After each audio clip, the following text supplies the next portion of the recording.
Hello ladies and gentlemen, this is Pat from Classic Mixup. Today we are talking about Ghost Recon Wildlands, which is a game I'm personally pretty excited for, but I want to tone down my excitement a little bit so we can talk about it a little more critically and look at what we can expect from the game. I get the impression that a lot of people have varying expectations for the game, and I think the best place to start to kind of figure out what we can really expect from it is to look at other games in general, specifically some Ubisoft games, to get a better idea of what they're probably going to end up doing with it. The first one I think we should look at is Far Cry. Anyone who's played Far Cry knows similar open world, you get to roll around, shoot up bad guy camps, similar to some of the stuff that we've seen in Wildlands so far. Because of that, I think it's going to end up playing pretty similarly as far as the types of missions you're going to go on, the ways you can approach it, things like that. I'm encouraged by that because I really enjoyed. I only played Far Cry 3, but I really enjoyed Far Cry 3. Being able to attack camps and the way that you could go about stealthily approaching the camps and hitting them from a variety of angles, I enjoyed that kind of thing. And I think that the way that they're doing that with this is going to work out well because Ghost Recon has historically been a little bit more of a stealthy game. You got to coordinate and time your shots and things like that. So I'm hoping that that works out pretty well.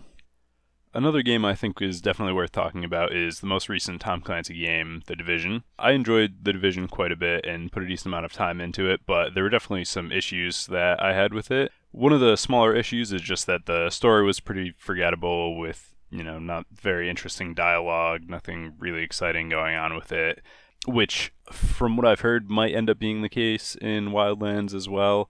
Which personally I don't really care that much about. Again, the story in Division was forgettable, but the gameplay was fun, so it was worthwhile. And I kind of expect the same thing from Wildlands. The gameplay should be the focus, and if you care more about the story, maybe this isn't the game for you. But personally, I'm not too worried about that. My biggest issue with the Division was endgame content. So naturally, my biggest concern with Wildlands is the same thing. I'm hoping it won't be an issue. I like the concept that supposedly to find new weapon parts and skins and things like that, you get those from either completing certain missions or just exploring and finding them around on the map. So I think that's a nice change of pace compared to a lot of open world RPGs and some of the repetitive things that you're forced to do in there. There's actually a little bit more of an objective and some more payback to doing it in this game. So hopefully that'll work out well. I know with The Division, I had trouble shooting bullet sponges for really long periods of time in hopes of a nice loot drop. That got a little old to me. I'm hoping that with the variety of vehicles and tactics and approaches to each mission, it'll have a little bit more variety and you'll end up getting a little bit more from it. One of the most impressive things I've seen from the game so far is just the customization. The customization is supposed to be pretty similar to Ghost Recon Future Soldier.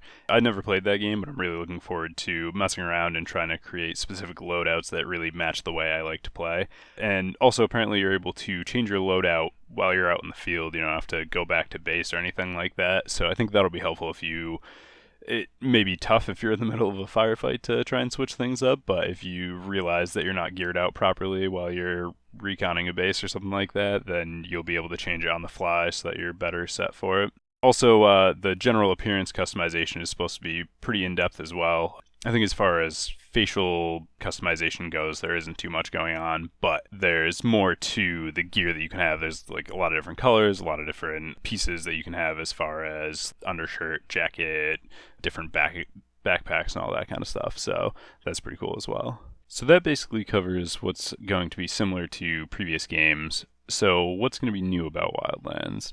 One great thing is going to be the large variety of weapons and vehicles, and when you put that inside of a varied and very good-looking environment that's one of the largest maps ever as far as I know, that really opens up some new opportunities. Not to mention, it's also a fun sandbox that's going to be great to mess around with friends in. Personally, I think that's the most important point, and that's really what people should be looking forward to. Everyone's going to have different little things that they hope for from a game like this, but the freedom to mess around and do whatever you want is going to make for the best gameplay. And personally, I'm looking forward to doing that with my friends. If people are interested in seeing more videos, definitely leave a like. We will hopefully be able to record some video and put some stuff up if people show some interest. So thank you for watching, and we'll see you in the next video.